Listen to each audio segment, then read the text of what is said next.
सरकारी नौकरी दिलाने के नाम पर लाखों की ठगी। आयुद्दीन निर्माणी कानपुर का कर्मचारी प्रदीप सिंह भी शामिल।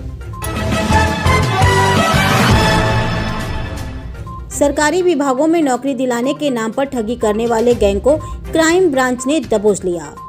गैंग बेरोजगारों को झांसा देने के लिए फर्जी प्रपत्र भी बनाकर देता था ताकि लोगों को शक न हो। क्राइम ब्रांच ने गिरोह के 6 सदस्यों को दबोच लिया। पकड़े गए अभियुक्तों से पुलिस पूछताछ कर रही है।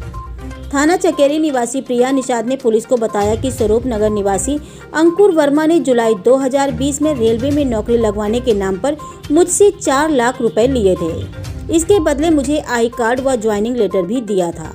साथ ही कहा था कि कोरोना खत्म होने के बाद ज्वाइनिंग हो जाएगी। लेकिन जब मैं नॉर्थ सेंट्रल रेलवे में ज्वाइन करने पहुंची तो सारा मामला फर्जी निकला। ठगी करने वाला गिरोह आर्मी, नेवी, एयरफोर्स, सचिवालय, रेलवे, सीबीआई, पुलिस, ऑर्डिनेंस आदि विभागों में नौकरी लगवाने के नाम पर बेरोजगार युवकों को झांसे में लेता था। इसके लिए अलग अलग पद के लिए अलग रेट तय कर रखे थे। चपरासी से लेकर अफसर तक 3 लाख से 10 लाख रुपए तक के रेट तय रखे थे। ठगी करने वाले गैंग के तार न केवल यूपी में बल्कि पंजाब और हरियाणा राज्यों में भी फैले थे।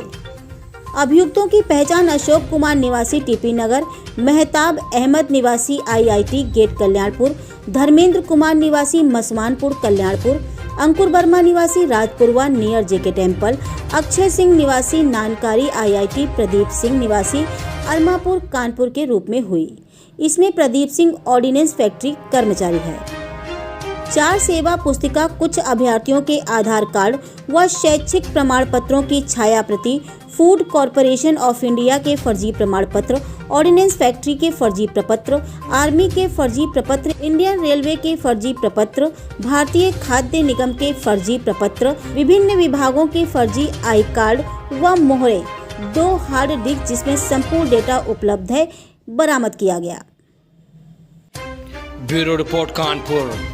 नौकरी लाता था, कहाँ से कोई आइडिया आया? ये कानपुर नगर के थाना चकेरी में एक पीड़िता महिला के द्वारा इन्फॉर्मेशन मिली कि उसे रेलवे में नौकरी लगाने के बहाने उससे 4 लाख रुपए लिए गए और लगातार 1.5 साल से उसको प्रताड़ित किया गया। इसकी इन्वेस्टिगेशन थाना रेलवे चकेरी पुलिस और क्राइम ब्रांच पुलिस ने संयुक्त रूप से जब स्टार्ट की तो इसमें पता चला कि एक बहुत बड़ा रैकेट इसके पीछे काम कर रहा है, जिसमें 1 दर्जन से भी ज़्यादा लोग एक ऑर्गेनाइज्ड वे में वो काम कर रहे हैं। 6 लोगों को क्राइम ब्रांच अरेस्ट करने में सफल रही है। मुख्यतः इनका काम ये था कि ग्रुप सी और ग्रुप डी सर्विसेज जो अलग अलग सेंट्रल गवर्नमेंट और स्टेट गवर्नमेंट की इंस्टीट्यूशंस या जो बॉडीज़ हैं वो रिक्रूट करती हैं, तो उनका ऑफ़र देते थे और उसके नाम पर हर आदमी से 4 से 6 लाख रुपए लेते थे। ये देने के लिए प्रॉपर एक ऑफ़र लेटर जिस तरीके का बनता है वो ये लोग बनाते थे, उसकी मोहर प्रॉपर बनाते थे और उन लोगों को सेंड करते थे। इसके अलावा उनका फिज़िकल फिटनेस एग्जामिनेशन और मेडिकल एग्जामिनेशन ये भी उसी अंदाज में कराते थे कि एकदम जिस तरीके से रियल महसूस हो ये। और इसके अलावा पुलिस वेरिफिकेशन के लिए कॉल करके उनसे वार्ता करते थे। तो ये पूरा रैकेट बहुत बड़े पैमाने पर काम करके 70 से 80 लोगों को अभी तक इसमें देने में सफल। इसमें सर सीबीआई का भी नाम आया है कि सीबीआई को भी लोग करते थे और ऑर्डिनेंस फैक्ट्री, तो क्या ये सीबीआई और सरकारी संस्थान जैसे ऑर्डिनेंस फैक्ट्री है इनके लोग भी शामिल हैं? कुछ ऐसी बात सामने आई है भी? अरमापुर ऑर्डिनेंस फैक्ट्री का एक 4th क्लास का एम्प्लॉय जो वहाँ ग्राउंड का केयरटेकर है जिसका नाम प्रदीप है, वो इसमें इन्वॉल्व होने की अभी तक हमें इंफॉर्मेशन मिली है। इस FIR में वो भी मुलजिम है, उसको अरेस्ट भी किया गया है। उसका काम ये था कि वहाँ ग्राउंड में पैसे लेकर के इन लोगों को दौड़ लगाना और फिजिकल एग्जामिनेशन के लिए मौका देता था ताकि वो जो लोगों को महसूस हो जाए कि ये जेन्युइन तरीके से काम कर रहे हैं। सर सीबीआई का भी नाम आया, तो कितने लोगों को अभी तक इन्होंने लेटर या ज्वाइनिंग या वहाँ पे ऑफिस में घुमाया है? किस तरह का ये मामला सामने आया? सीबीआई के यहाँ तक अगर मैं कहूँ तो 8 लोगों की इन्फॉर्मेशन है कि सीबीआई के इसमें जो ग्रुप सी और डी क्लास में जॉब लगाने के नाम पर इन्होंने ऑफर लेटर जारी किए। इसी तरह मिलिट्री इंजीनियरिंग सर्विस, रेलवे के अलग अलग जो हमारे सेंट्रल और नॉर्दर्न और साउदर्न रेलवेज हैं, इसके ऑफिस के इन्होंने नियुक्ति पत्र जारी किए। ऑर्डिनेंस फैक्ट्री, एयरफोर्स के अलावा जितने भी केंद्र के अलग ऑर्गेनाइजेशंस हैं उनके सभी के हमारे पास लगभग 36 तरीके के सील इनके पास से बरामद हुए हैं। और ऐसा प्रतीत होता है कि ये जो शेष लोग हैं इस गैंग के, ये भी इससे बड़े पैमाने पर ये काम करते थे।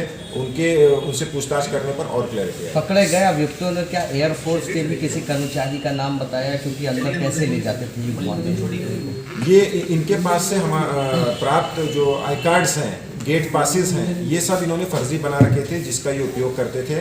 अब ये पासिस कैसे बने और कैसे इनको एंट्री मिलती थी ये जांच का विषय है। और इस वक्त ये कहना कि कोई आदमी इन्वॉल्व है या नहीं, ये जल्दबाजी है। सर, सरकारी एजेंसियां और सचिवालय जहां स्वयं मुख्यमंत्री बैठते, कितनी असुरक्षित है कि ऐसे कोई भी व्यक्ति फर्जी पास और वहां का एक व्यक्ति मिलकर चला जाए और अंदर किसी को ले जाए, तो लगता नहीं कि असुरक्षित माहौल बन जाता है कि वहां का लोग कर्मचारी मिले हुए हैं, क्योंकि मुख्यमंत्री बैठते हैं सचिवालय में, वहां एक व्यक्ति कर्मचारी पास बना के किसी को फर्जी अंदर ले जा रहा है नौकरी के नाम पे। ये अभी जो पूछताछ में इंफॉर्मेशन ये मिली है कि इस तरीके का एक केस आया था कि सचिवालय में भी वो ले जाकर नौकरी लगाने के बहाने अंदर उनको टहलाते थे, वाहन का पास भी उनकी गाड़ी को लगा था। अब ये जांच का विषय है कि ये कब हुआ और ये कैसे वो अंदर गया, ये सब क्लैरिटी होगी और उसी के बाद ये कहा जाएगा कि इन्होंने ये कैसे वहाँ प्रवेश पाया। इनके पास कितना कैश और अभी तक इन्होंने कितना फ्रॉड किया और कितने लोगों के साथ किया? हमारी जो जानकारी प्रिलिमिनरी इन्फॉर्मेशन में अभी तक मिली है, लगभग 90 लोगों के पास से कई करोड़ रुपए का, क्योंकि हर आदमी से 4 सरकारी नौकरी, आप लोग जानते हैं हमारे देश में कितना लोग इसके लिए एक्सपेक्ट करते हैं। और कोई अगर इसमें इनको गारंटी हो जाती है एक बार कि अगर कोई सरकारी नौकरी प्राप्त हो रही है तो 4-6 लाख रुपए तो बड़ी आसानी से ये लोग देते हैं, ये इनको गारंटी थी। तो इस तरीके से 90 लोगों का अगर हम कैलकुलेट करें तो 2-3 करोड़ रुपए से ज़्यादा का फ्रॉड ये है। ये इनके पास से अकाउंट्स इनके अभी तलाशे जा रहे हैं, इनका जो कितना पैसा इसके पास है ये पूरी अभी इसकी इन्वेस्टिगेशन की जा रही है। क्या किसी पिक्चर की तरीके ये पूरी टीम काम करती थी क्या, किसी हिंदी पिक्चर की? बिल्कुल, अगर इसको इस तरीके से देखा जाए कि कोई फिल्म में अगर जैसे स्पेशल 26 एक फिल्म आई थी, उसके अंदर जिस तरीके से नकली CBI या नकली इनकम टैक्स के रेड के रूप में काम होता था, उसी के रूप में हम कह सकते हैं कि नकली ये जॉब लगाने का एक गिरोह है और उसी पैमाने पर ये काम करने का प्रयास करते हैं। सर, ऑर्डिनेंस फैक्ट्री का और भी कर्मचारी कि अभी एक ही सिर्फ? उसकी अभी जांच की है। अच्छा।